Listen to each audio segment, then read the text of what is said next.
In this episode of Gamerheads, we are going through our personal favorite retro games.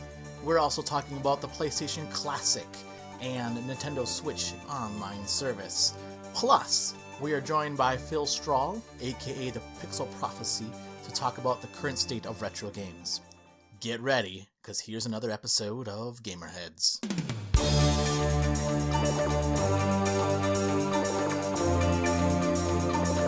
And welcome to another episode of Gamerheads. My name is Roger, a.k.a. Rogue Leader 76, and with me are my co-host Christian, a.k.a. Fulgan, and my other co-host Blue, a.k.a. Writer's View. Welcome back, both of you. We have a jam-packed show. It is our retro show, if you will, because there's a lot of retro stuff in our news, and then our hot topic has to deal with retro as well, which you two will be running, and I will not be in that. So, good luck with that. I'll need it. Trust us. You can trust us. Okay. You know, because I'll dock it from your pay if I can't. So, yikes. Yeah, I've been meaning to ask you about a raise. Oh, okay. Yeah. We'll have a lot of zeros. So please don't take away one of my zeros, Roger. One day maybe we'll get paid, but at this point, I actually this cost me more money probably than I don't make money on this. So anyway, welcome to the show. That wasn't awkward. Yeah, not awkward at all. So I have an icebreaker, and this also ties into the retro theme. What is your favorite retro game? And Blue, we'll start with you. What's your favorite retro game? What counts as retro? That is a good question. How about anything that's over 20 years old? Ooh. 1998? That's the cutoff? I guess. That doesn't seem retro to me, but sure. We'll say it. Okay, well, I'm just going to go with the first thing that popped into my head. Did you guys ever play Wing Commander on the Super Nintendo? Yes. Not on the Super awesome, Nintendo. Right? It was awesome. I loved it. I was so obsessed with that game when I was a kid. Nice. So what systems did you have as a kid then? We had a regular Nintendo and we had a Super Nintendo, and that was it. Nice. I mean, I say awesome. that was it. Like, those weren't good enough. That was it. I did not get Nice. into PlayStation or anything like that until I was in college, and I had friends that had them. Oh. Interesting. What about you, Christian? What is your favorite retro game? I think I mentioned this last podcast. Oh, last podcast? Did we already have one this of my topic? favorite games ever is Mega Man 2. I love Mega Man 2. I could play that indefinitely, and sometimes I do. The music's so great! Some would say that is the best Mega Man. Yep. Until 11 comes out. I was going to say, until they play 11. Mm-hmm. Did you guys play the demo? Good. I did. And one complaint that I've seen people have is that when you jump in the door, Oh, yeah. it doesn't do that whole pause thing. Mm-hmm. That's disappointing. That is disappointing. Like in Super Castlevania, where you jump and then do the whip down when you collect the thing. Yeah. And then you stay in the air. That's awesome. That is awesome. My favorite retro game. Boy, I have a lot of games. I have a lot of retro games. Boy. I think I would have to say Super Castlevania. Was that retro? That's got to be retro enough, right? Yeah, that's pre-1998. Yeah, so that's my favorite. I know I've talked about that game before too, but I love that game. That game is so good. And I really wanted to beat Dracula at midnight, but I beat him at 10 o'clock on Halloween at night. And then my friend and I are like, well, what do we do now? We planned this whole event to happen at midnight. Oh my goodness. So we just hung out and ate. Yeah, exactly. We could start over. We had all this Mountain Dew and Doritos, and we were like, we're staying up all night. We're going to beat him at midnight. It's going to be so epic. And then we beat him at 10 o'clock. And I was like, okay. Do you guys do the Mountain Dew and Doritos thing? We did, not anymore. That's awesome. Oh. Yeah. Do you ever do that, Blue? I was more Coca-Cola than Mountain Dew. But, Yeah. Yeah, there was Infinite Warfare was coming out, and I was picking that up day one because I think I mentioned before I pre-ordered it because you got the, what was it, Modern Warfare Remastered early for free. Not for free. If you pre-ordered the Legacy Edition, I think it was. And so I had it pre-ordered and then I got it. But I wanted to embrace video game stereotypes for the Infinite Warfare release because I never drink Mountain Dew. I never eat Doritos. But that day I bought 3 bags of Doritos and I bought 20 things of Mountain Dew bottles. And I did not sleep that night. Wow. Wait, did you have friends over or was it just you? Nope, it was just me. Oh my God. Those were my college days. Oh my gosh. You know what? Now it's not Mountain Dew anymore, right? Now it's Monster drinks because every time a new Halo game comes out or something, it's buy Monster and you can get a free code for blah blah blah or whatever, and Yep. And Taco Bell. That seems to be the big thing now. Taco Bell and Monster drinks. Yeah, they got Baja Blast at Taco Bell. Oh, there we go. Yep. No, I don't do that now. I don't want cheesy fingers all over my systems. When I was a kid, I didn't care, and now as an adult, I'm like, there's a smudge on my Switch. I better Oh yeah. Yeah, I'm weird that way. Well, and plus, I'm weird that way too. It's difficult to do that to your body past the age of 25. That's true. There are That's consequences. True too. Yeah, Christian, keep that in mind, okay? Yep. I've got 3 years left, so I'm fine. Get all the Dorito and Mountain Dew in you as you can because Yeah, I'll it's have all to whip the downhill, blender man. out. That's disgusting. That's actually gross. All right, well, let's move on. On that note, let's move on to the news. Oh, God, I can't even go into this next item off of that. I can't transition to this. Oh. Well, we'll start with the lighter stuff first then. PlayStation Classic. Releasing December the 3rd. Will include 20 games, including Final Fantasy VII and Tekken 3, and the cost will be $99. Mm-hmm. So are you guys excited about this? So excited. Mm. I've never owned a PlayStation 1. Oh, My you first- really? Yeah, my first was the PlayStation 2, and you could play the PlayStation 1 games on it, but Mm-hmm. for the principle of it, I've never owned one, and so I am mega excited. Nice. Awesome. What about you, Christian? I'm kind of excited. I mean, I did not own a PlayStation 1. I had a foster brother who did have one, and all he had was a demo disc and Driver. And I never that was really... a bad game. Yeah, I didn't play either of them very much, so I don't have a lot of nostalgia wrapped up in the original PlayStation. But the way I played a lot of my PS1 games was on my PSP because you could download those games. So that's how I played Final Fantasy VII. That's how I played Metal Gear Solid. That's how I played Symphony of the Night. So I think it's pretty interesting. $99 is probably a little pricey for me for something that I just think is kind of interesting. Yeah.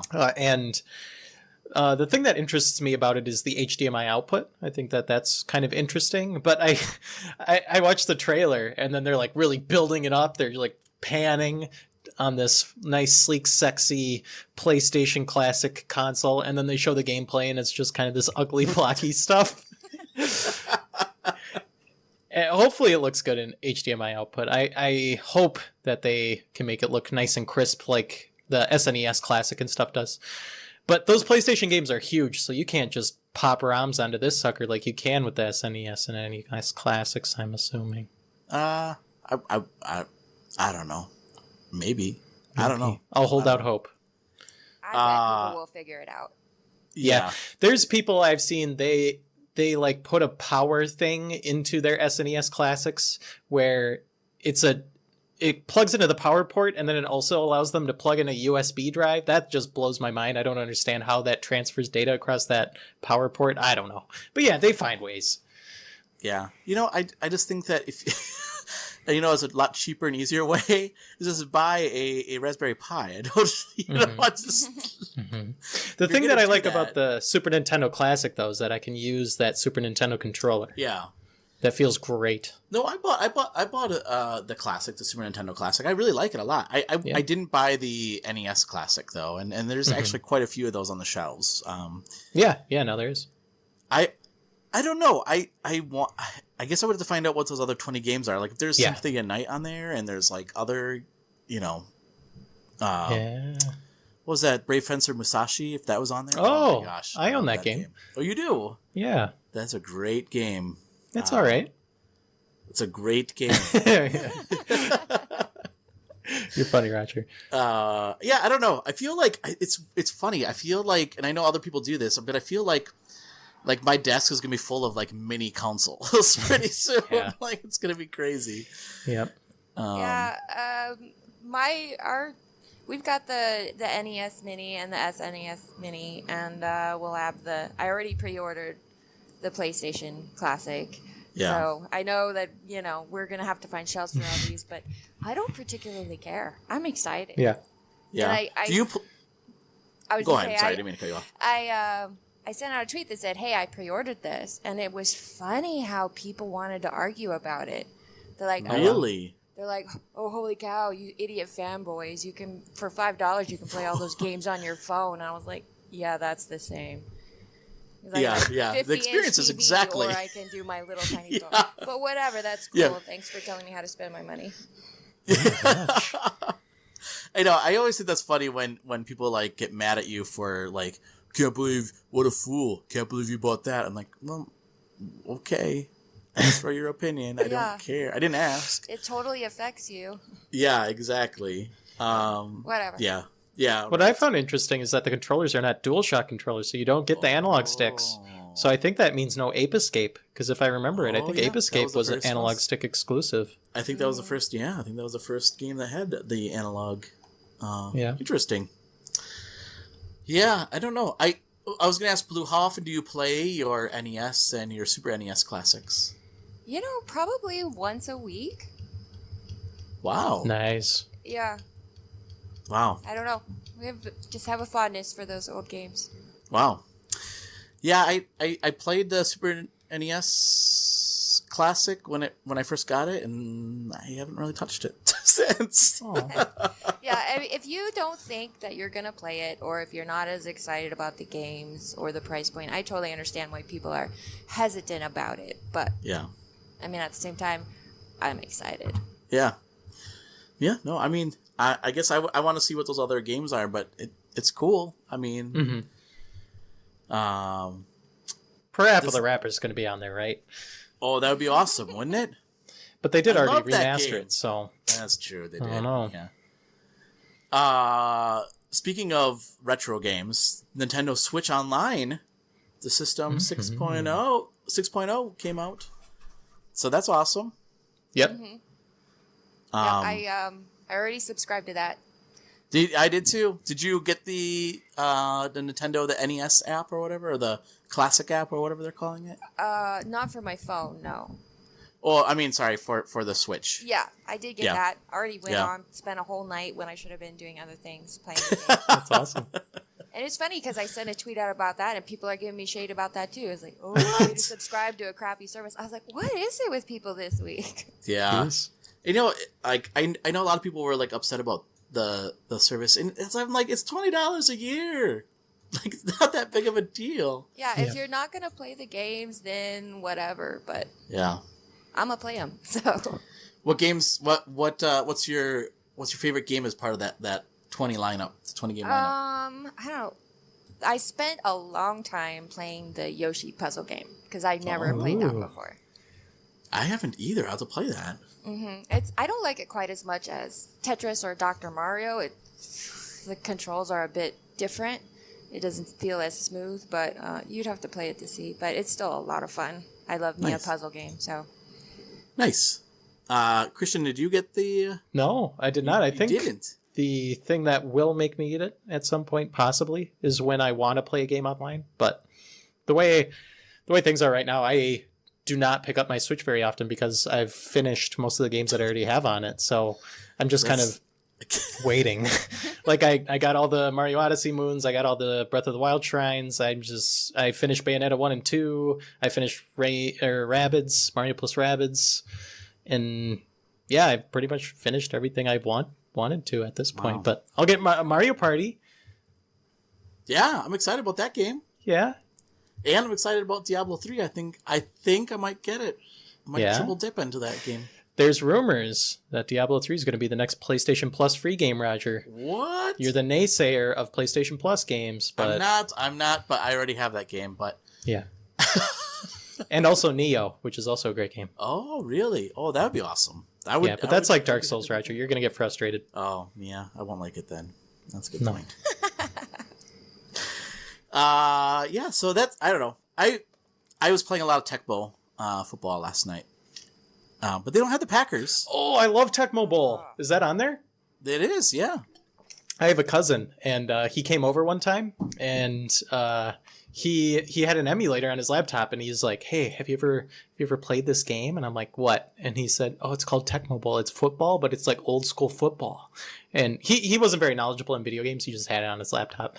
And then I was like, "No, why does this matter?" And he was like, "Oh, we had this at my babysitter's. We played it all the time."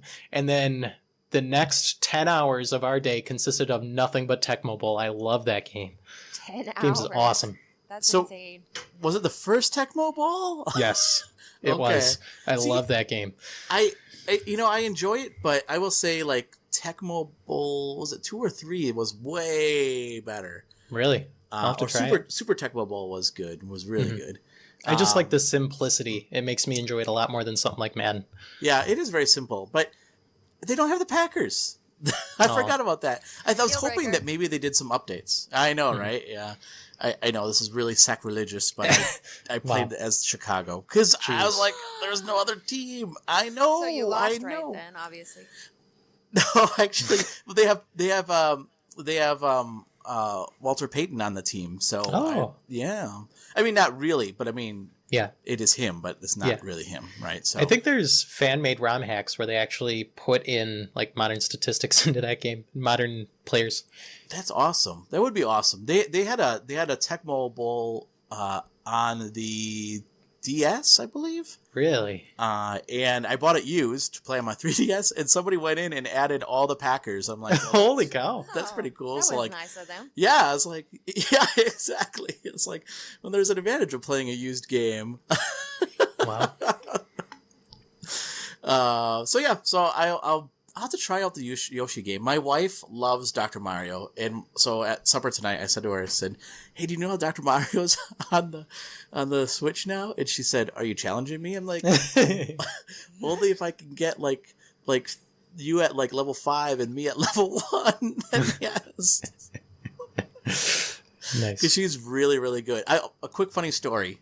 Because she's really, really good at Dr. Mario. But when I was in college, there was this girl that I didn't date her, but we hung out. It was one date, and she said, "Do you want to play Dr. Mario? I'm really good at it." And I was like, "Sure." And I beat her, and I'm not good at Dr. Mario, and she got so mad at me. Yeah, she got really mad. And then that was the only date we went on. So, yeah. So if Wonder you play why. Dr. Mario... Yeah, she said she was good.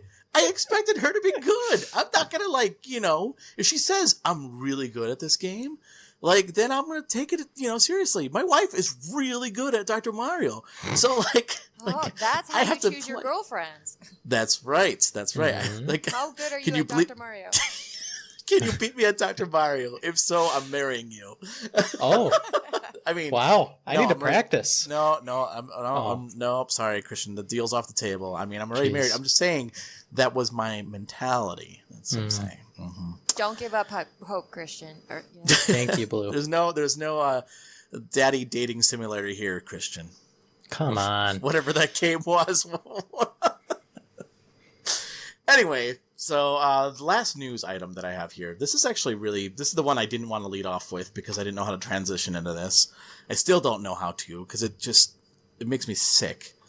A 45-year-old man was arrested after allegedly threatening a 11-year-old following a loss in the video game Fortnite. Mhm. So, according to the police department in New York, in Huntington, New York, the child said he received threatening text messages and online voice messages on his Xbox from someone that beat him in Fortnite. Jeez. And now this guy is, the guy was accused of threatening to shoot him at his school. I should say the story came from USA Today. Yeah, so, I mean, obviously this guy is now spending time in jail. But what is going on? Oh, my God. Like, this just... Like, my kids are not... They're not old enough to play Fortnite. I would not let my kids play Fortnite. But, just bothers me so much. Like, what is wrong with people? I don't know. Yeah. I don't know. Screwed up. And... If an adult is going to behave that way to a child anyway, I mean, you couldn't ask them to maybe, think about what you're doing. But I know that it's a concern on the minds of many gamers these days how gaming is perceived in the media and how they always feel that they have to defend themselves, that gaming doesn't make you violent. And then somebody goes and does something like this. And, of course, gaming as a whole is going to be judged by the worst people out there. Yeah. Mm-hmm. So... Yeah, I mean, that's a really good point. And that's always something that I always think about, too, is like, it's like, I don't know. It's just all the things that obviously, like, nobody pays attention to I shouldn't say nobody, but I mean, how much press does like Extra Life have? You know what I mean? Like, I'm sure it gets some press, but yeah, it's always these bad stories that kind of make the news more. But I don't know. Do you guys? Go ahead. Go ahead, Blue. Oh, I was going to say that perhaps as a community, gamers, it would be nice if we could come together and do what we could to perhaps counteract things like this happening and make sure that the good does get out and reach people, as opposed to, petty infighting that might happen over this and that, and then we can't figure out why the media portrays us as they do. Yeah. I was going to say that one thing that I want to do this year is Extra Life, so we should talk about that. Do you know what Extra Life is, Blue? I don't. Oh, Christian, do you know what Extra Life is? Yeah. So it's an event that is put on it's put on by an organization where they raise money so you can get pledges from people. You can participate by like doing streams of games. It doesn't necessarily have to be video games. A lot of people do video games, but you can stream your gameplay, and then you get pledges from people, and then all the money that you collect go to the Children's Miracle Network. So I would like to participate in that this year. Really cool. Yeah, it's cool. There's a lot of different gamers out there. Usually it happens the first weekend or second weekend in November, something like that. So yeah. Do you guys ever get angry messages or voice messages from people while you're playing games? Oh, do you? Do you ever get that, Blue? I never play online, if we're being honest, Good. for reasons, That's good. exactly like that. Yeah. I do it. It's kind of amusing sometimes. The recent Call of Duty games, they did this genius thing where after you kill someone, you can hear whatever goes into their mic for like the next 2 seconds. It's wonderful. So you hear all kinds of like, yeah, it's wonderful. So you hear all kinds of like, dang it. People getting really angry. Like the Blackout bait, I heard a lot of that. Or there was one time I got this message from a guy because I played a lot of Battlefront 2, the most recent Battlefront 2, because that's one of my platinum trophies. And one of the trophies is getting to the max level. And that was a time investment and a half. But in order to get to the max level, you had to get XP. And the amount of points you got in a match directly correlated with how much XP you would end up getting. And the best way to get those points was to just immediately go into a starfighter at the beginning of the game and like never get out of a starfighter, always be in one of those, and then just rack up points by like shooting guys on the ground or like shooting starships, because there's AI starships when you're in a starship and they'll give you a lot of points. And so you'll just be like at the top of the scoreboard with 0 kills, and then someone will be in like second that'll have half your score with like 58 kills. It's amazing. But anyways, I got really, really good at just picking people off the ground. And then I got a lot of messages of people saying, stop being a bully, play the objective. That's funny. No, I don't play those types of Call of Duty games online. I do play. This is So I usually play when I play like I mentioned this before. I think in a previous episode. But when I play games like Elder Scrolls Online, I always play as a female character because I don't feel like there's enough female lead characters in video games, strong lead, female lead characters. So I make a female character and I get hit on constantly by people. That was going to be my next question is how do people treat you when they think you're a girl? Yeah, I got marriage proposals because you can get married in Elder Scrolls Online. I'm like, I'm not marrying anybody. All right, I wanted to hard to get. Yeah, I know. Yeah, I wanted to make a sorcerer. I wanted to make a female sorcerer that was gonna be awesome because she's such a cool character. Yeah, and when I would play DC Universe Online, I'd make a female character on that too, because again, I wanted to make a strong female character, and I just, people play so, God, I hate, I will say, come on, people, if you're playing online games, just, treat people with respect. That's all I'm saying. Yeah. You don't have to be nice, but just don't be mean. Mm-hmm. Yeah, you don't have to be overly nice either, like asking somebody on a date. It's really weird. Yeah. So, anyway. Let's then go into the... Oh, I'm sorry. Did you guys have any other news items before I move on to the next segment? No. I'm going to have to start coming prepared with news items.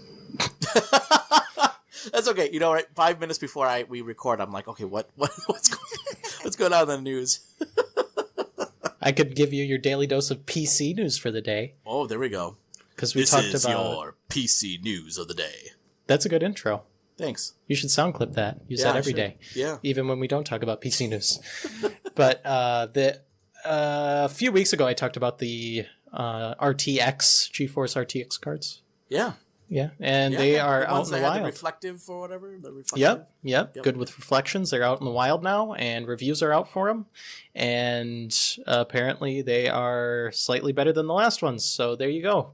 You do not need to waste $1,200. I was gonna say they're not worth the $1,200, huh? Yeah, the reflection tech is largely regulated to RTX developer-centric settings. So the developers have to implement RTX graphics settings, and in its current state, there are no games that currently support it. So it seems like they're kind of holding a lot of that stuff back to reviewers because I guess it's not exactly ready for the prime time. And I'm not sure if the cards have actually made it into the wild yet. There's like the first year of a graphics card launch is like rife with scarcity. It's kind of hard to come by one of those cards, and they're ridiculously expensive anyways. And I'm not going to get one. But I think it's cool that it makes other cards more affordable. Didn't I say that? Didn't I say that when we talked about that? I said how many games are actually going to implement, this reflective, Yep, right now, absolutely zero. Yeah. But Battlefield 5 will supposedly get it, but that was delayed till November. And Shadow of the Tomb Raider is out, but that will get it at some later unspecified date. So save your money at this point. Yeah. That's our PC news of the day. Mm-hmm. Anything else, Christian? Nope, that's it. Okay. So then let's go into the games that we're playing, and then we'll take a break, and then we'll get into our hot topic. So, Christian, we'll start with you. What games are you playing right now? Unfortunately, I only really have one game to talk about this week, which is sad. Yeah. But it is my 80th Platinum. I'm happy to say it is Platinum number 80. And that game is A Hat in Time. Yay. Have either of you guys played or heard of A Hat in Time? No. I've heard of it. I have not played it. You've heard of it? Okay, so it is a backed Kickstarter, and it successfully made its way out of Kickstarter. Wait, is it a Mario ripoff? I wouldn't call it a Mario Odyssey Odyssey ripoff? No, it came out before Mario Odyssey. No. Roger, come on. Just... But yeah, it came out on consoles after Mario Odyssey, which is kind of sad because it just kind of went out to pasture. But A Hat in Time is a extremely wholesome, charming, and adorable 3D platformer. Like you're saying, Roger, is very similar to like the early 3D Mario games. There's a lot of Mario 64 and Super Mario Sunshine DNA in there. Because there's different, I believe there's 4 different worlds that kind of switch up the gameplay style, but the main ones are segmented very similarly to Mario 64, where you'll try and get the timepiece instead of the star because they're timepieces and they're hourglasses and they're fuel for your ship. And you need to get all 40 of those and then you win. And so, yeah, the beginning of a level is kind of like the flyby, kind of like this Mario 64, where you go into a level, it's a new instance, and then it'll do the flyby and show you what's different in this instance. Like, the first area you go to is Mafia Town, because the Mafia stop you. And they're just these bald dudes with mustaches. Wait. And I Russian thought this accents. game was like a magic game. I thought this was like you were like a wizard or something, no? Nope. You're just a cute girl with a hat, and her name's Hat Girl, and it's awesome. Oh. And, yeah, it's really cute. It's really fun. It's very lighthearted. I liked it a lot. The thing that kind of set it apart to me was I played it on PC initially, and it was after I had 100%ed Yooka-Laylee on PC, and that was a very largely unpleasant experience. I would not recommend Yooka-Laylee, but on the PC I was or overall. Overall, okay. It's probably better on the PC than it is on console. Wow.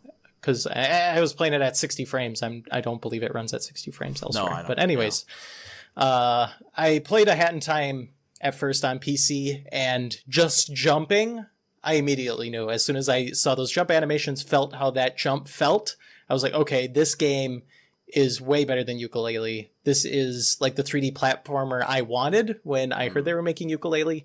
And I'm going to not play it on PC anymore because I wanted the trophies to motivate me. I wanted to be able to get the trophies while I 100%ed it, because my 100% PC Yooka-Laylee save is sitting there and there's no trophies for it. I could have had 81 platinums at this point, but I chose the wrong path. Anyways, this A Hat in Time game just feels great to be jumping. There's a jump, a double jump, and then you can do this air dive, and the dive feels fantastic. And what I really like about that air dive is that the levels aren't completely structured around it. It's very similar to Mario's hat throw, where you kind of get in a rhythm of Mario jumping, throwing the hat, and then you dive to the hat, bounce off of it, do another hat throw, and then do another dive, and that just increases your reach just significantly. And in A Hat in Time, it's the level design and platform design is very similar in that things are designed around your jumps and double jumps, and they're not designed around your dive jump. So when you dive jump, it feels like you're just bypassing complete sections of the level because you're mastering kind of that technique, which is similar to Mario and the hat jumping. Wow. And it feels great to just like burn through these levels, just jump around and get to the end and get that timepiece. Another interesting thing about A Hat in Time is that the 4 different worlds are very different in gameplay. So the first one is kind of traditional Mario 64, but you'll get to another one that's like segmented by missions, which is interesting. Like one of the missions is just like delivering mail to people. And then you'll get to another one that's segmented by like getting points and like playing these like little games on the side, or there's one that'll be like a stealth mission, which is different. And then there's this one world that's just this big open area. And so that one isn't divided into segments like your typical Mario 64 game is.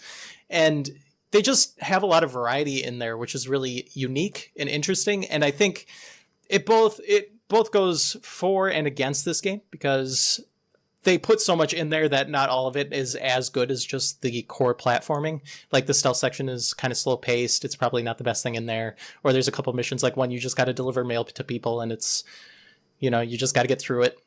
But the game definitely knows that its platforming is its strong suit, so it doesn't try too hard to prop itself up with variety, like needless vehicle sections that are in every other 3D platformer from the 90s. So I really appreciated that. There's a lot of platforming to do, and it all feels fantastic. And the game is a very nice, sweet length. Like, I 100%ed it. Probably took me 20 hours tops. Okay. And it was just a really enjoyable experience. I would definitely recommend A Hat in Time. Nice. I'll have to check that game out. That game piqued my interest, and then I just, I forgot about it. So, music's really good. Yeah, voice acting's really good. How does it compare to the story of Spider-Man? The story of Spider-Man? I probably liked a Hat in Time story more than Spider-Man because it was less obtrusive. I think there's a lot of stories you like more than Spider-Man's story. Yeah, you're probably right. What about you, Blue? What have you been playing? This week I tried Axiom Verge, finally, for the first time. Oh, cool. I love it. It is so cool. Would you say that is a Metroid-type game? Yeah, a Metroidvania platformer. And every time I try one of those games, I'm reminded why I love that genre so much. Because I love just exploring on my own, discovering things on my own, not being told, what to do or led by the hand or anything. And I know that frustrates a lot of people because you can get lost. You don't always know what you're meant to be doing or anything like that. It doesn't bother me at all. I really love those types of challenges. And so I really love that game. I love the music. I love the retro design. The controls feel really good. I don't have anything bad to say about it. Wow. Nice. So you liked Hollow Knight a lot too, right? Yes, that was the other thing I did this week is I was like, okay, I'm at 94% completion. I have got to write this review. I've promised it like 4 months ago. So I finally went and I beat the end boss. But here's the thing. Nice. There's actually a secret real end boss. And I didn't get him. And I was like, crap, what did I miss? So now I'm like going back through, I'm starting some of the DLC stuff, and I'm not going to quit until I get the real end boss. Nice. I'm not very far in that game. I it's a good game. I just haven't played much of it. Yeah. Yeah, cool. I have not played Axiom Verge at all. I really should, because it looks like a great game, and I like that genre as well. I should really play that game. Totally. Anything else, Blue, that you've been playing? That was my week. It was Yoshi and Axiom Verge and Hollow Knight. Nice. For myself, I've been continuing with my adventures in Super Dungeon Tactics. In fact, I will have the review up probably by the time this podcast airs. I should have the review up on our site for the game. So I'm enjoying my time with that game. It's a fun game. And then I can talk about the other game that I've been playing, and I have to review, which is The Gardens Between. Yeah, that game is really... that game is good. Have you heard of this game at all, Blue? I watched a playthrough of it earlier this week, and it's gorgeous. I just don't know what to think about it. Yeah, the game sucks you in right away in the beginning, and I will say it's like so intriguing with the characters and what's going on. I already have my theories. I haven't beaten the game yet, but I have my theories of what's happening. And the developer actually is going to be on our show the 30th, so next week. So that's awesome. Oh, cool. So it'll be fun to have him on and talk about the game. But yeah, I've been playing on the Switch, and is it just on the Switch right now, or is it on other systems as well? Other systems as well. Yeah, okay. But yeah. Oh yeah, because it's on PS4 too, and I think Xbox as well, right? Chris, Yeah, do that you sounds just right. have like this encyclopedic knowledge of He does. games are available on what's it? Because you just knew that off the top. I don't know. I guess so. Yeah, I guess so. I don't know. I mean, it's coming out soon, so I'm kind of aware of what systems it's going to be out on. Yeah. Well, it's out on the Switch now. I'm not sure if it's out on other systems yet. So Yeah, it's a fun little puzzle game. yeah, I like it a lot. And then I played some Tecmo Bowl, like I mentioned. Yeah. Love Tecmo Bowl. You know what's great about that? I will say this. The other thing I like about the NES classic games on the Switch, you can play online with people. But my favorite part is, it says in there, like, and you can voice chat with your friends if you have the app. I'm like, oh, come on, Nintendo. Yeah. Yeah. It's like just like you just threw salt in the wound of that one. Like, you have the app, you could. Oh, come on, knock it off.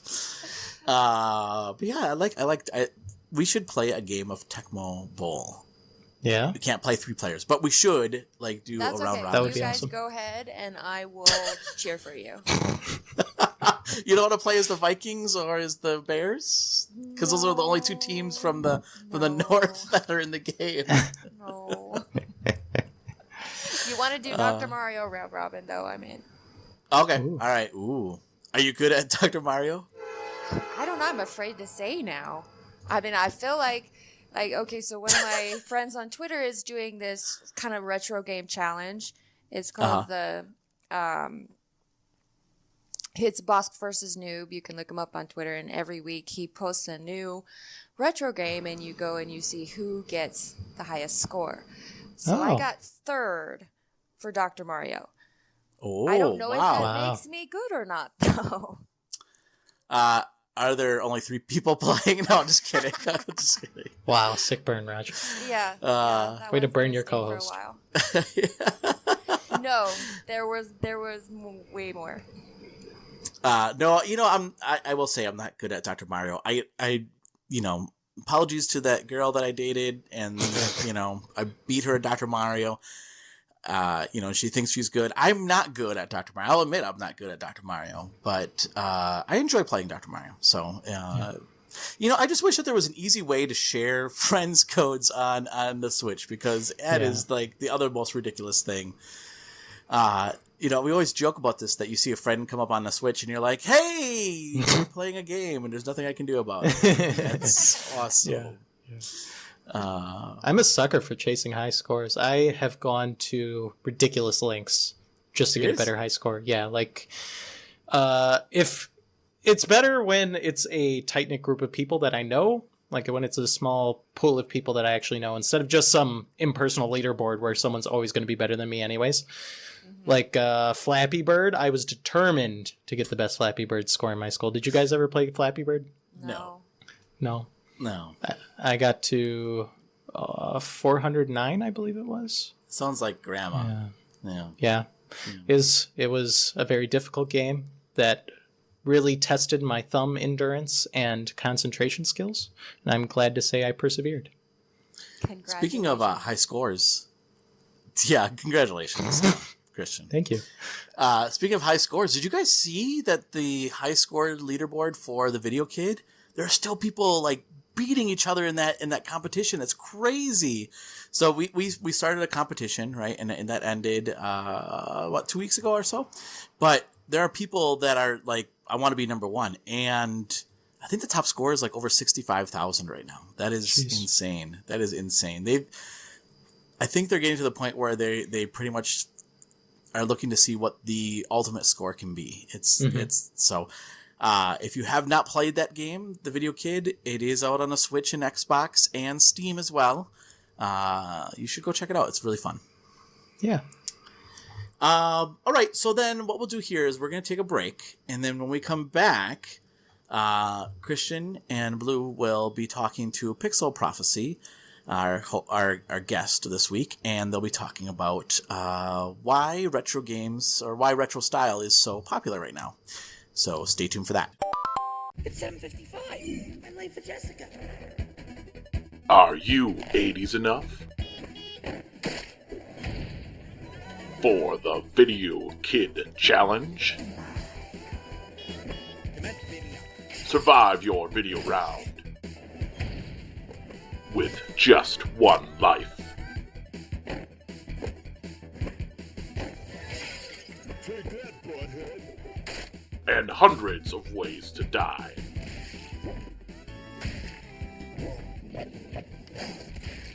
Save Jessica and win the game. Meet me at the park at 8, okay? And be amongst the best of the best. Can you handle the Video Kid Challenge? Out now on Nintendo Switch, Xbox One, and Steam. Hey, it's Carrington from Real Dudes Podcast, and with me I have some fantastic co-hosts. Guys, why don't you introduce yourselves? This is Andrew coming to you from Lynchburg, Ohio. This is Cody coming from you also from Ohio. And this is Kyle coming to you straight from the armpits of West Virginia. We are an indie gaming podcast. We all share a love for games. And you can check out our show on Podbean. Just search for Real Dudes Podcast. You can also find us on iTunes, Google Play, really any of the podcasting outlets that you like to use. Again, that is Real Dudes Podcast. Be sure to check us out on Twitter, Facebook, and Instagram. If you love video games, you will love our show.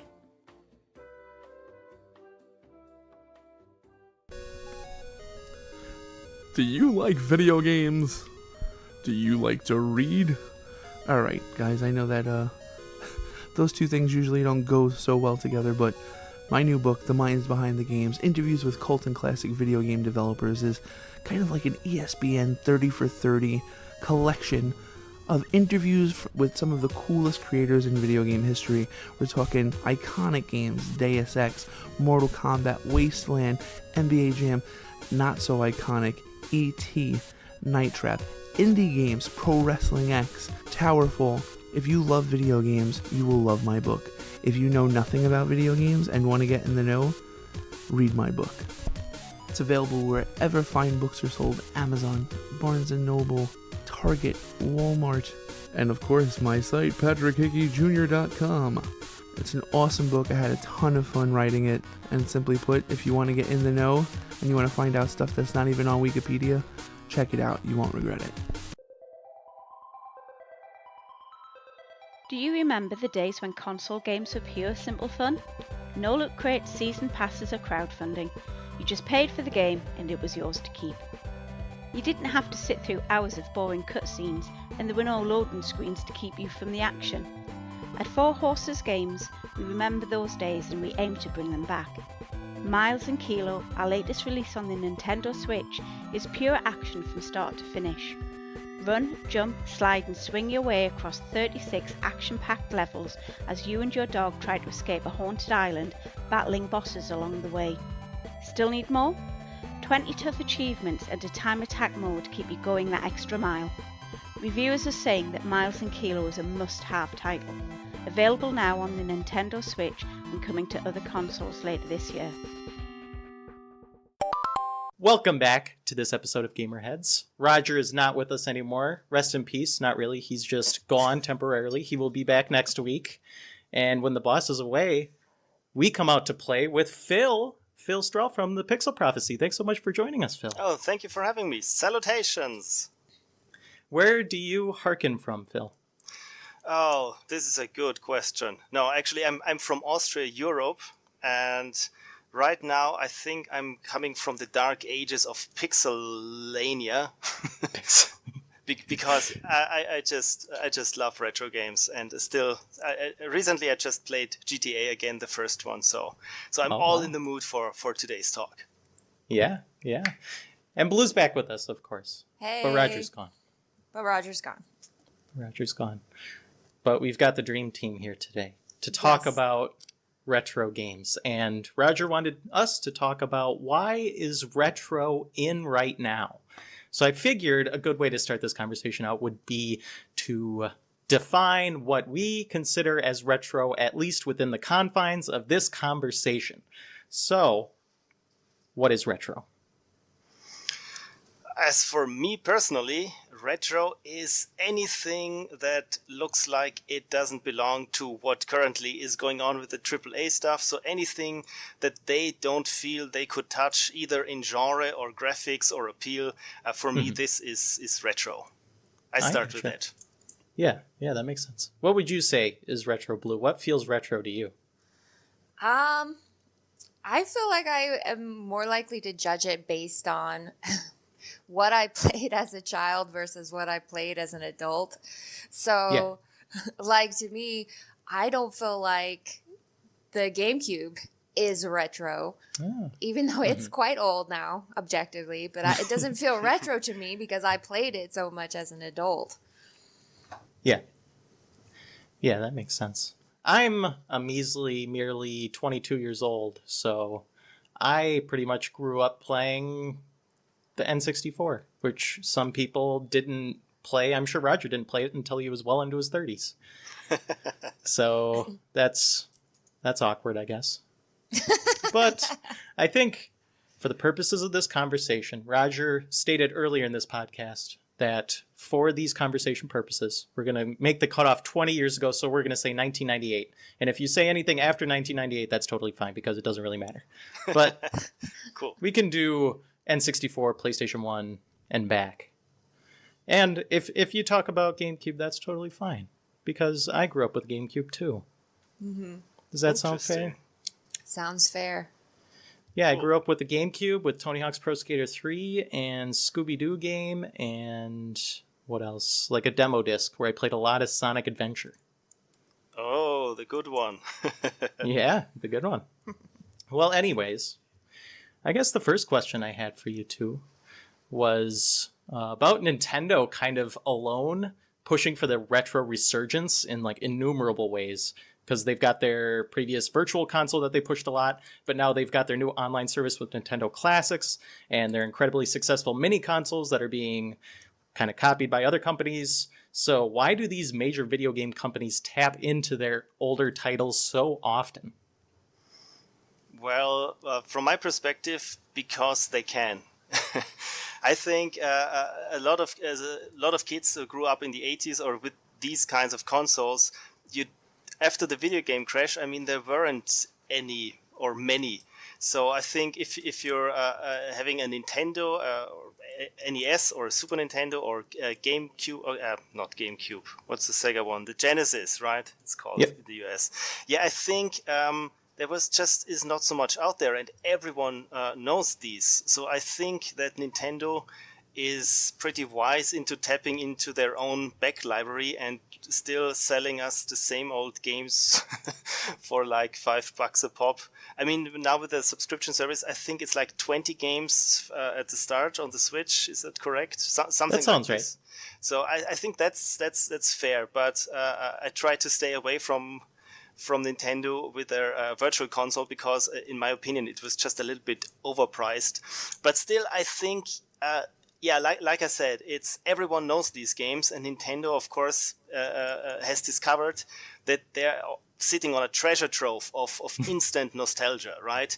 And so they can sell like Super Mario stickers with the Mario sprites from the Super Mario World, and someone would buy them. People like me would buy them. I still have them here on my on my desk, actually. So it totally works. It totally works. Yeah, definitely. What do you think, Blue? Why do you think that all these game companies keep on re-releasing their games, and now Sony's going to join the fray with their mini console? I think Phil really knocked it on the head, but also I'll go ahead and expand on that because if you remember being a kid, you go and you look at all the video games available to buy, and then you're like, "Oh, I want that one and that one and that one," and then your mom says, "Okay, pick one," and you're like, "Oh my god." So, I don't know about everybody else, but I know at our house, we didn't have a ton of games. Like, you bought one, and then you played the crap out of it, and then that's true. You didn't get new games often. So, you might go to your friend's house and sample new games, but by and large, you weren't able to play anywhere near the number of titles that was available from Nintendo and Sega and all that. And so now, with the virtual consoles and the things like the Nintendo Mini and all that coming out, you finally have a chance as an adult to like go back and fulfill these childhood dreams of playing all these games that you couldn't because they were all like $60 each, and your parents are going, "No way." Yeah, that definitely makes sense. Yeah, and I think a lot of these companies just re-releasing their old stuff is kind of a small risk to make that can pretty much return pretty easily as far as like the company itself is concerned, as far as their stockbrokers are concerned, because they just gotta toss some money and be like, okay, here, put this out on the PS4 now, and then they figure it out and then they get it running, especially considering a lot of the video game hardware these days is pretty similar. in terms of the x86 architecture, and you can get something running on a PS4 and then pretty easily get it running everywhere else, or on a PC and get it pretty easily running on anywhere else. I mean, those are assumptions, honestly, assumptions, but when you've got a big team behind it, I'm sure it wouldn't take that much effort. And we're seeing PS2 games on PS4. We're seeing like Square putting out like all of their games on Switch now because they're on PS4 and Xbox, like Final Fantasy X, 10-2, 7, 9, and not 8 for some reason because they want everyone to forget 8 existed. I liked 8, but yeah, Must be kind the of only one. the Final Fantasy game that time forgot. Well, but anyways, and go next ahead, year Luke. is the 20th anniversary of 8. So who knows? They might be Is it planning really? something big for the 20th anniversary. Ooh, Oh my interesting. God, I'm old. I know, right? I believe Final Fantasy VIII has a Steam version, but I do not believe it is as well polished as the 7 Steam version or the 9 Steam version, which was released not too long ago. I haven't looked, but I'm pretty sure that I have it on my pile of shame. It must be in there somewhere. I think I've bought all the Final Fantasies. But it's like, just like Blue said, nowadays you can afford all those games. All the games you missed out. And I recall back then when I wanted to, when all my classmates said, yeah, you should really get Final Fantasy VII. And I could only afford 1. And I went to the store and of course 7 was sold out. I was sitting there, Final Fantasy VI or Final Fantasy VIII? So I went for 8, and later I went for 6. So statistically, I played 7. Somewhere in between. So By the law of averages. That's hilarious. Well, besides just like larger studios putting out things that kind of appeal to the retro market, why do you think indie games or independently developed games also kind of frequently utilize the retro game frameworks? I think it's also has to do with nostalgia. Like I said, if it looks like Mario and if it walks like Mario, well, then it must be kinda like Mario. And for indies, also, I think it's much easier to start with something that looks like let's say a AAA production from way back. You can do this with a very small team, and it looks and sounds, just like it. Maybe even better. I mean, if you look at Owlboy, for example, it's just crazy, the production value. If this game had come out like 30 years ago, it would just scored a straight 100s or 10 out of 10s, I think, just because it's so polished. And but still, with today's sensibilities of how a retro game should feel like, it's quite interesting, because if you go back and actually play games from that area, oh boy, you're in for a rough ride, because everything that we've come to accept for just things like checkpoints or some kind of saving system. I mean, those games back then were so punishing. So I think the indies, like I said, I'm leaning out of the window saying it's cheaper to produce, but we all know animating a 2D sprite is a lot of work compared to just making a 3D puppet jump around. Yeah. But still, I think, it taps into the nostalgia, because who buys indie games? It's not the 14-year-old kid who keeps waiting for the next Call of Duty or FIFA. I think it's people around later 20s, early 30s, and who fall exactly in that time frame, who were kids when that kind of graphics was on vogue. So I think maybe this also has to do with something, that there are just so many fertile grounds for retro-looking indies. Definitely. Yeah, I would definitely agree with that. And I think I would take it a little bit farther from just saying the audiences of that age to where they remember playing games like that when they were a kid, but also the developers remember playing games like that when they were a kid. And so absolutely, yeah. I think that the great thing about indies is that they can be complete passion projects. And so then you can get these little teams together and you can go, let's create the ideal game that we would have wanted to play when we were a kid. And so then they can go and kind of create these wonderful, 16-bit looking creations that are marry the best of both worlds. Like you were saying, they've got the wonderful nostalgic graphics, but then also those nice things like the controls are tighter and they've got a save system and all this kind of stuff. So I think it's very much a nostalgia trip. Yeah, with the passion projects, it's finally feasible nowadays that you can do games that were just like Nintendo games, big RPGs or something. You can really do this now, and you don't have to dig into assembler code on some 6502 processor or something. It's really feasible to do this and achieve the same kind or even better kind of quality. Mm-hmm. Yeah, I really like that point, Blue, that you were talking about, where a lot of these things can be passion projects because someone played a game and they wanted to make a better version of it. Like Stardew Valley, for example, is Harvest Moon, but they made it how their ideal Harvest Moon game would be. Or like Shovel Knight was like a NES platformer, or The Messenger is like an NES platformer. It's very interesting how companies now, they can take their limited resources and, like you were saying, Phil, make a video game that would be up to AAA standards 20 years ago, but also do it feasibly and with a small development team and within a reasonable amount of time. Mm-hmm. Unless you're doing Owlboy. Yeah, unless you're doing Owlboy. Did either of you guys play Owlboy? No, I didn't, no. No, I didn't. Oh, me neither.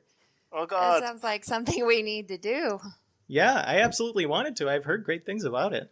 I've seen some people just play it, and it just looked so gorgeous. And for me personally, I don't think I would enjoy the kind of puzzles or the kind of combat, but it's so gorgeous just to look at, and the music and everything. It's a game where I can sit back and just watch it being played and still have my fun. Yeah, totally. And that's actually a really interesting point, yeah, go ahead, Blue. As because with YouTube and Twitch these days, I think that how your game looks when it's being streamed is a big consideration. Oh, yes, absolutely, yeah. Yeah. You need your game to look good. Mm-hmm. And to be interesting, not just to play, but just to sit back and watch. Yeah, definitely, yeah. Yeah, that's a huge consideration.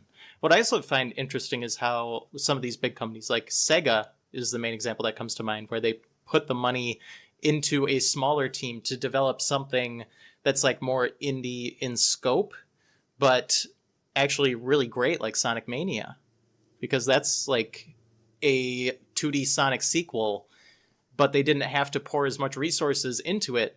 And because of that, and because they had fans on it to develop it, I feel like many people say it's the best Sonic game yet.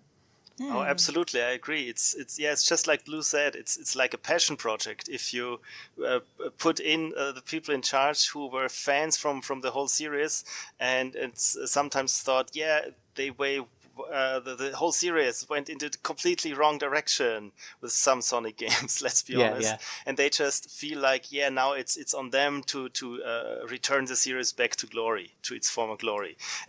For example, it's like with the Mega Man games. What was it, 8 and 9, I think, right?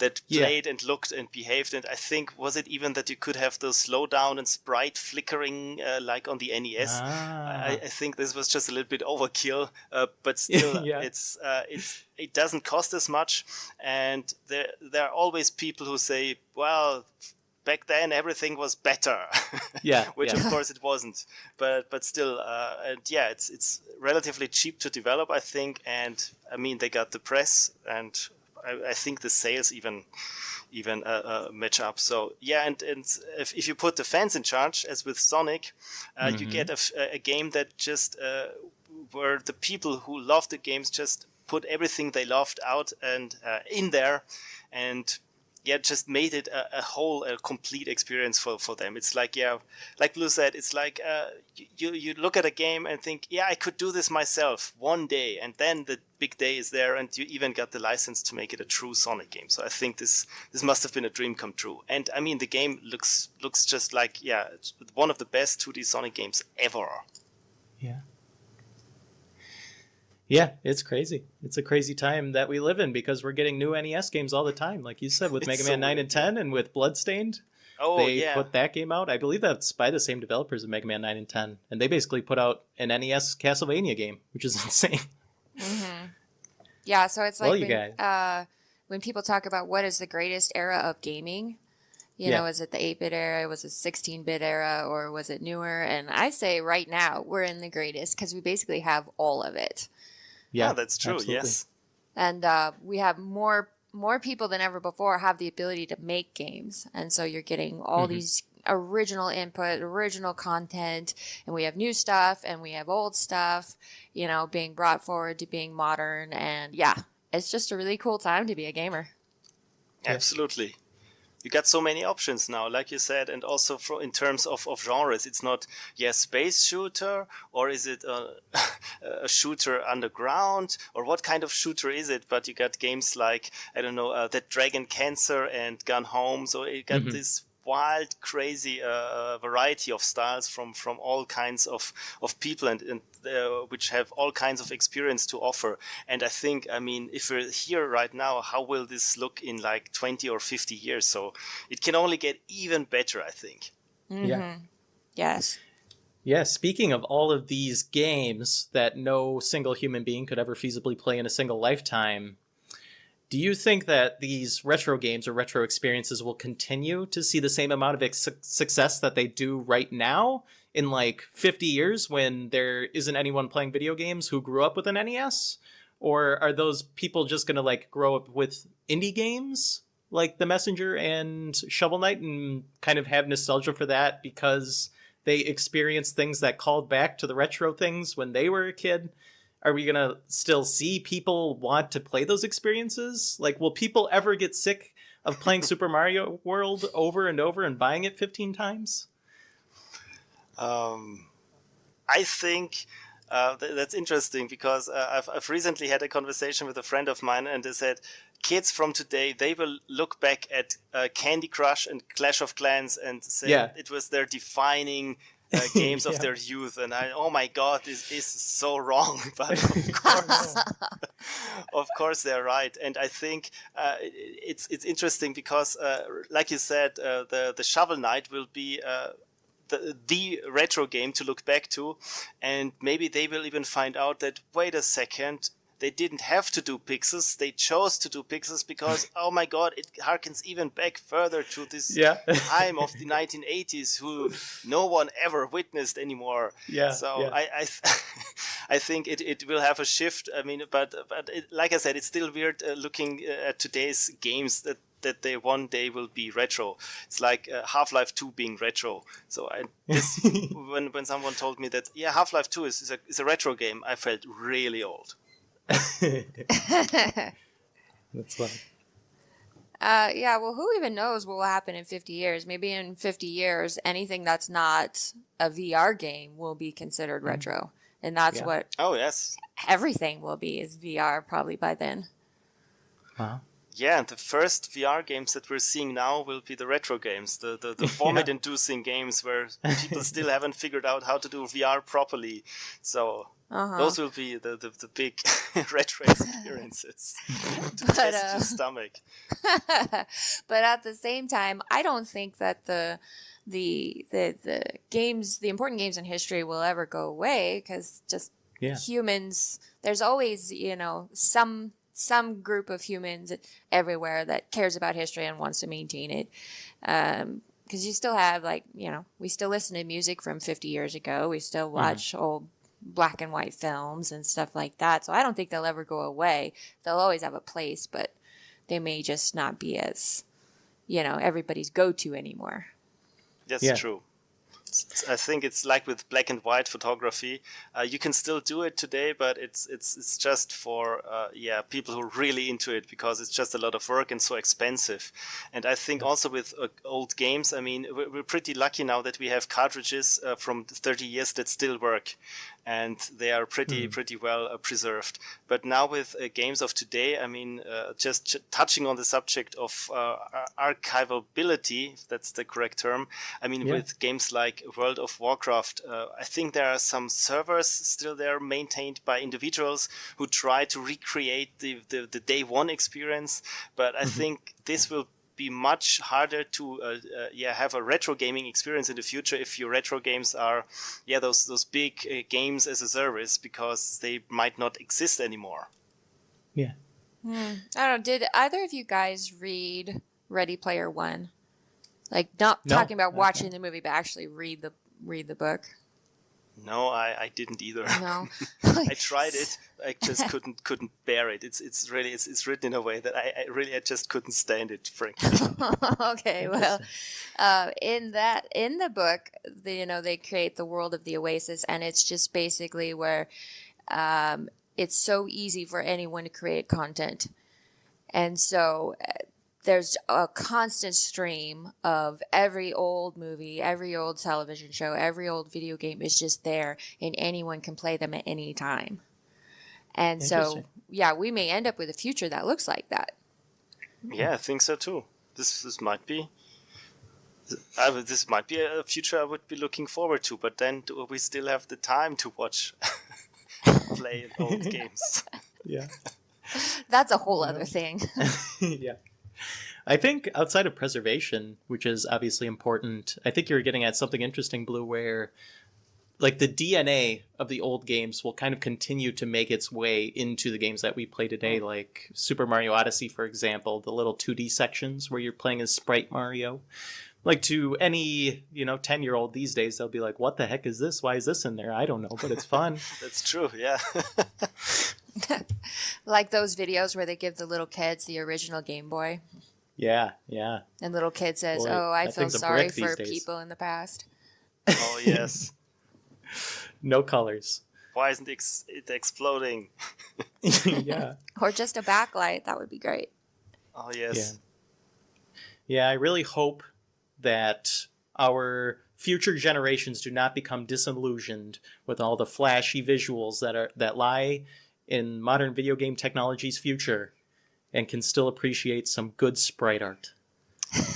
Well, Amen to that, brother. If their parents raise them right. Yeah, exactly. So, talking about kind of the just prevalence of all of these retro games that we're getting all the time now, and kind of how all of the older games are getting put on modern consoles, what do you guys think is the best way for these companies to pay homage to the retro games that have come before? So you've got like untouched re-releases on the minis, or the NES itself. So you got just like the same game on your current console, or like up-resed copies where you just have like HD collections like Shenmue 1 and 2 that came out recently. Or would you like to see more remasters and reimaginings like the Spyro trilogy or Shadow of the Colossus? As for me, I would like to see both. So anyone could choose what they favor.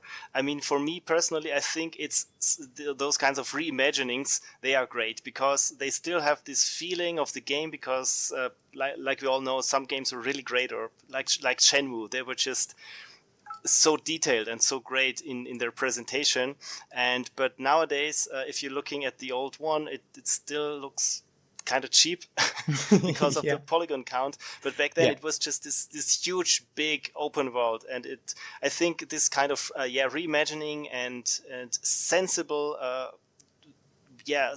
ways of trying to modernize stuff that was just obnoxious from a nowadays perspective, or back then like I said, like having a save point system, something like this. So just usability stuff that's now pretty current, and everyone's expecting it. Like I said, when I played the GTA recently, you couldn't save in this game. You really had to finish a chapter, and it takes you like, if you're not playing too well, like 2.5 hours that you just have to sit there and stuff like that. But on the other hand, of course, there are still people who prefer the big old chunky look of, let's say, the PS1 era, where no texture is filtered and the frame rate is 30 if you're lucky. And yes, this is how I want my Silent Hill to look like. Of course. And I think, I mean, if it's possible, I think there are markets on both sides. Yeah, that's my point on it. Yeah, I would totally agree. I think that it's important to preserve the game as it originally was.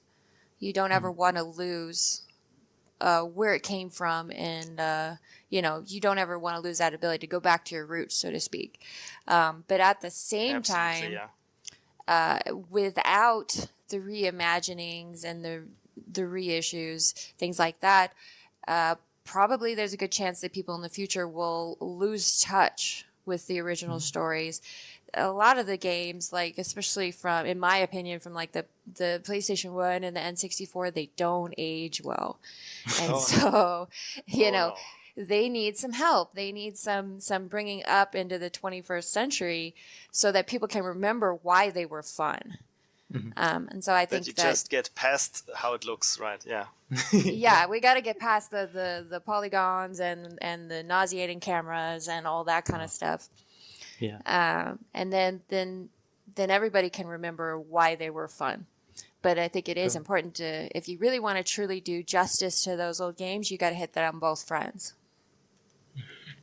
Yeah. Absolutely, yeah.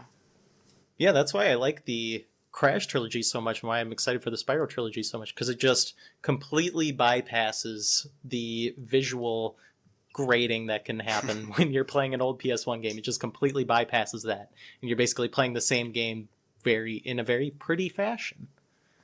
Yeah, so once if you update the graphics and the presentation and get, like Blue said, to the actual gameplay, to the actual mechanics that's just underneath this, and you don't have to squint and hope your aesthetic senses aren't offended too much. Once you get to the core of the game, there are a lot of good games. Just what comes to mind is this one game, Mull, M-U-L-E, on the Commodore 64. And it's a multiplayer game. I haven't played it with people. I just played it against some bots or so. But yeah, it looks very archaic, but it still plays great. And yeah, but I don't recommend anyone play it nowadays because it's just so clunky and it looks like a Commodore game. So yeah, absolutely. Just make it possible for people to get to what's good about a game without being distracted by what the technology of the day could offer. Right.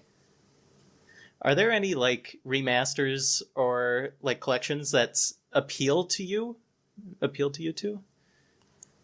I got one. but go ahead, Blue. Well, I just got Ratchet and Clank the other day. I haven't played it yet, but I just downloaded it, and then I will be getting Spyro when it comes out for sure. What did you say you just got the other day, Blue? Ratchet and Clank. Ratchet and Clank. Oh, nice. You got the remastered trilogy for PS3? The PS4. It was PS4, on sale. The new PS4 game. Yeah, gotcha. it was on sale, so I'm pretty powerless against the sales. Yeah, that falls into the like kind of the remaster reimagining camp, which is interesting because a lot of that game is very different and tweaked in a way that doesn't exactly make it one-to-one to the original, but it's really cool seeing how they took the original and basically put it in a more modern framework. Yeah, and so here's the other thing is that I never play the original. Yeah. So this will be my first introduction to the series. Ooh, awesome. And so by taking these old games and bringing them, to the 21st century, you open them up for whole new generations to try them, even though I wouldn't consider myself a whole new generation. But the point being is that you're getting a whole new audience for these old titles that wouldn't have access to them in their original form. Absolutely. The game that I just thought of, which I really liked, was the remaster of Day of the Tentacle. Yeah, because I never played the original one either. Exactly, yeah. I skipped it. I played Maniac Mansion, but was horribly confused. I mean, when it came out, I didn't really know much English and was just walking around the house and taking a long time achieving nothing. And so I skipped Day of the Tentacle and then Monkey Island, of course, I played. But now that I played the remaster, and it just it's just amazing. It looks exactly like how I remembered the screenshots of the first one, and then you switch back and forth to how pixely and blocky and horrible it actually was. But it still plays like pretty modern adventure game with just some minor annoyances here and there where you think, how should I know? I have no idea however I should come up with this solution. But I mean, this is, if 90% of the games make sense to you, especially in adventure games, this is quite good. But yeah, with the remasters from Double Fine, also with a full throttle. Mm-hmm. I still got it. I still have it on my pile of shame to play. But it's just amazing how still, if you just have a few more pixels on screen, how well they still hold up. Yeah, totally. They also have the entirety of Maniac Mansion within Day of the Tentacle. Yes, even with the first one, it boggles my mind. There you can see how much technology really made big strides back then from switching from 8-bit to 16-bit, that it could fit the whole previous game into the other game as an Easter egg. Yeah. Love it. Yeah, I like seeing these remasters make their way in forms that I can play them more accessibly, like, for example, Shadow of the Colossus is a game that I like a lot, and I played it through 2 times initially on the PS2, and then they came out with the PS3 Eco and Shadow of the Colossus in HD, and so I played through Shadow of the Colossus 2 more times there, and then they came out with it on PS4, and I'm just going to have to play it again there someday. I haven't yet, but I'd love to have that experience again, an excuse to have that experience again, and give them more of my money, because I love that game. Of course. Another platinum for you, right? Exactly. Maybe someday. I have not gotten a Shadow of the Colossus Platinum yet, but I'd like to think that the remaster on PS4 will be my opportunity.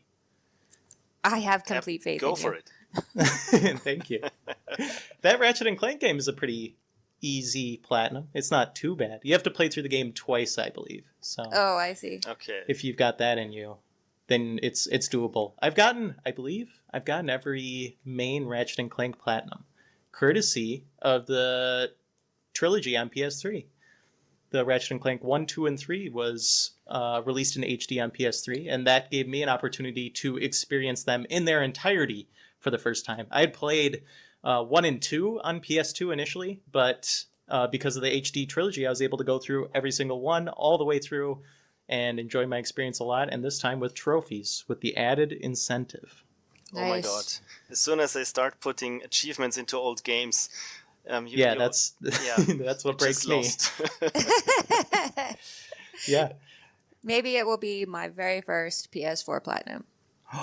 Ooh, I can't wait. I'm gonna be listening very closely to your thoughts on that Ratchet & Clank game, Blue.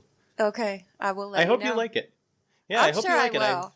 I love platformers, so I really don't have any doubt that it will be enjoyable for me. Yeah, it looks great too. It's a very pretty game.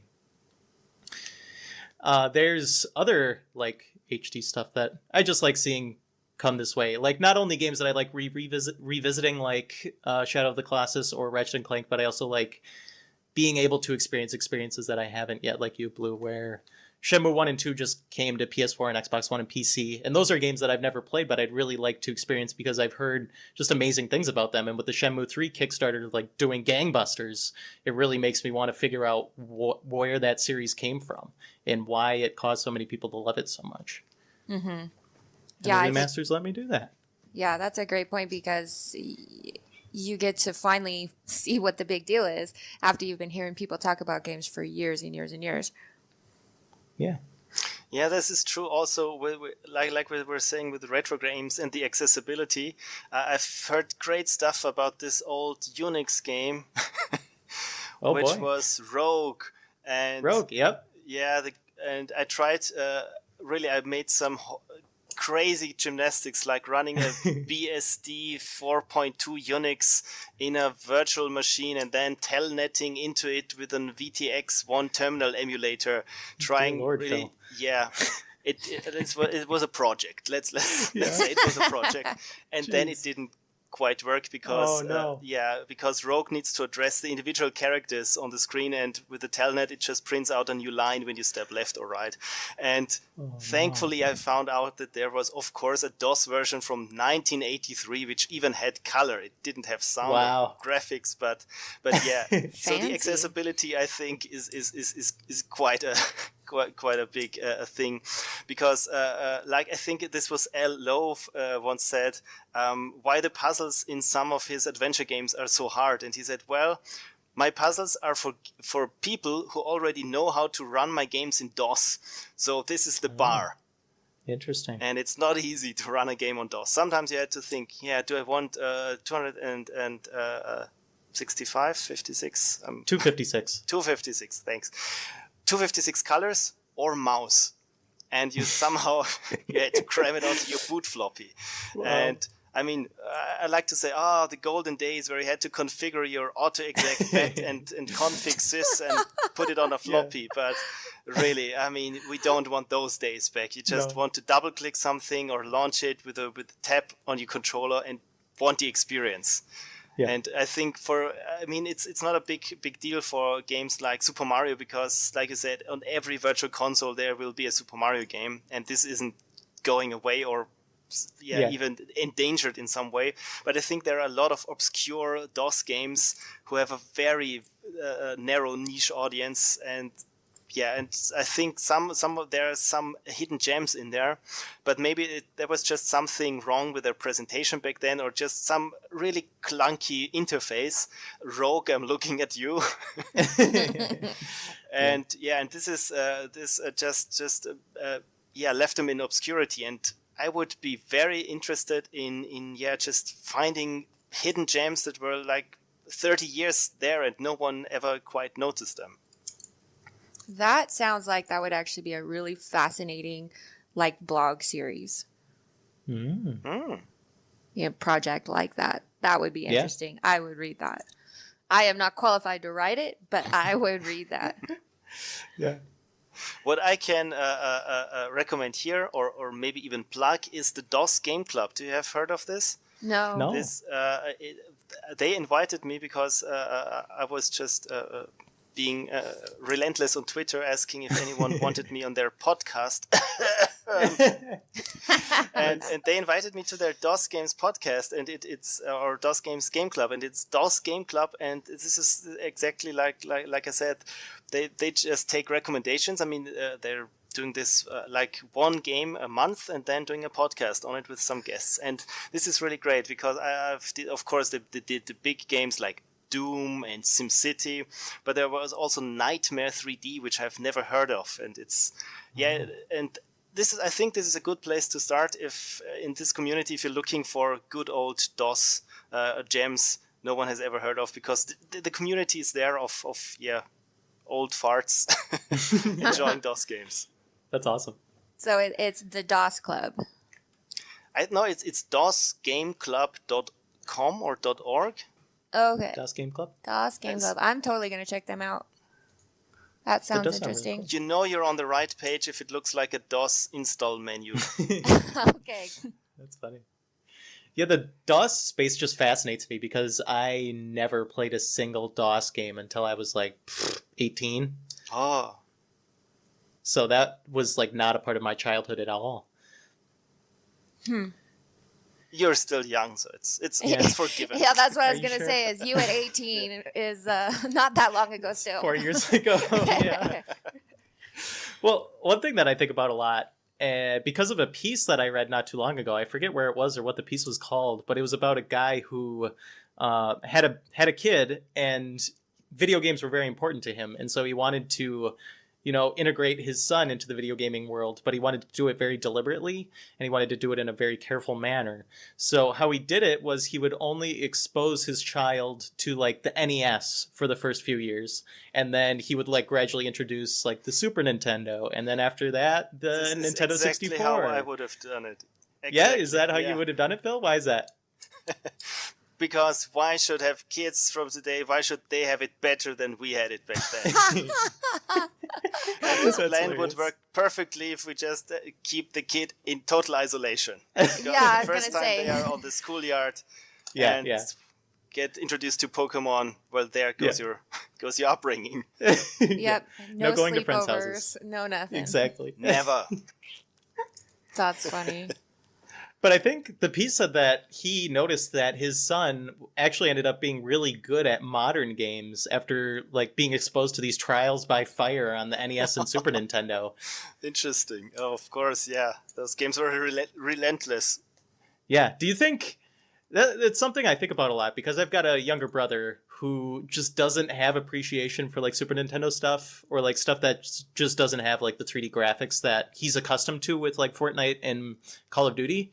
And like I remember the first time he played Minecraft, he was really turned off to it because he saw the graphics and he was like, this looks really bad. Why would anyone want to play this? And then he sat down and played it for a little bit and he ended up like falling in love with it and playing it for like 3 years straight. But do you think it's possible for people to have an appreciation for these retro games when they were not part of their childhood? Absolutely. But I think, it's just this initial hurdle of the presentation. Like we said before, if you can love a game even for what it looks like, then it must be a great game. And but it's interesting because when you step back and play games that were just like heralded as those big technical achievements back then, and then you play them like 20 years later, and you see, well, if the presentation nowadays looks decent maybe, but there's no game down below. So I think this also, especially in retro games, this can be very revealing. Who was just trying to go for just for cheap looks in a way. Of course, not too cheap back then. But still, some games. Like I said, I played Rogue on the DOS, just wanted to try it out, and I binged on this game for a week. I dreamed in ASCII characters. It was way too much. Yeah, that's insane. Yeah, and I never thought that I could. I mean, I took a look at Dwarf Fortress and said, "Oh, it looks really horrible," but it looks also interesting. Then I tried it and I thought, "Yeah, it's way too much in there," and I will never even start. It's like the tip of the iceberg. I will never get into it. And Rogue looks like it, but it's so archaic and it's really easy. I likened it to Diablo in a way, because you just start, name your character, and off you go. You don't have to distribute some kind of ability points or some. How should I know? I've never played it. I don't know if I need toaster repair skills. Yeah. I think Wasteland was with the toaster repair skills. And really? At one point you really needed it. And I mean, this is just horrible game design that you have to have a completely useless skill that you only need, I think, in the ending. I mean, this is you would never be able to get away with this today. Yeah. But I think this is also now coming back to retro games. Some games make it hard to enjoy them because. Sometimes there was just this one thing in their game design that was just really horrible. I mean, if you play the first Commander Keen series, it was, a technical achievement back then, of course. I mean, smooth scrolling on PCs in DOS, it was 1990. But from a perspective of level design and controls and it was just horrible. It was just a mean game. There were dead ends and traps and something. It felt like a Sierra game. It's like the game wants to kill you, and you're not playing against the game, but against the level designer themselves. This is this fine balance of this is a challenging level, and the level designer hates everyone. So there you go. That's awesome. That's really funny. What do you think about that, Blue? Do you think that a fresh new human being could just play a Super Nintendo game after seeing everything else that comes out today and love it? I think so, because I think a lot of the Super Nintendo games specifically hold up really, really well. Totally. Like the Donkey Kong Country trilogy, for one. I think those games are just so amazing. Even today, you go back and play them, and without any sort of inkling that they were, I don't know, 25 years ago or whatever it was. And I think a lot of like the Disney Afternoons games, like there's Lion King, there's Aladdin, or if you go back to the NES, there's like the Rescue Rangers and Darkwing Duck, those kind of games, DuckTales, which got its own remaster. I think, was it? Yeah. That sounds right. But I think those games hold up just about as well today as they used to. And also a lot of the RPGs on the Super Nintendo, like Chrono Trigger or the Final Fantasies or Earthbound. And so I think that if somebody's on the fence about playing older games, and then if you are able to introduce them to like a gateway game, and I think it's totally possible. That warms my heart. That makes me happy. Yeah, me too. There's still hope for. I believe in humanity. Yeah. Yeah. That's a good way to end the retro conversation. Did either of you two have anything else you wanted to say about the retro games? No, just they're awesome and you should play them if you haven't. Absolutely. I second that. Absolutely. Just try it out, and it can only get better. Yeah. Well, without further ado, I guess that will do it for this episode 55 of Gamerheads. Phil, why don't you tell people how they can get a hold of you and where they can find more of you? Why, thank you. Well, I'm on Twitter. My Twitter handle is at Pixel Prophecy. But I also have a YouTube channel, because nowadays everyone has a YouTube channel where I make videos about my experiences with game jams and a lot of stuff about gaming. So this is also just YouTube Pixel Prophecy. So I think if you want to find me, you will find me. That sounds a little bit sinister. No. It's only sinister if you're saying, I will find you. Yeah. Oh, fair enough. Oh, that's good. Yeah, Pixel Prophecy is a good name because you can find it pretty easily. I think there was even a Apple iPhone game with the same name, and I really found out way much later when I started, and I think I completely destroyed their SAO. Yeah. Nice. You came up on top, Phil. Yeah, for once. How can people get a hold of you, Blue? You can find me at Twitter. My handle is at WritersView, and it's spelled with a Y, so WRY. And then also I have a website, writersview.com. Perfect. And that's it for this episode of the Gamerheads. If you want to get in touch with us, we're on Twitter at GamerheadsPC. You can reach out to us on Facebook at facebook.com/GamerheadsPodcast, or you can email us at info@GamerheadsPodcast.com. But that's it for this episode. Gamerheads out.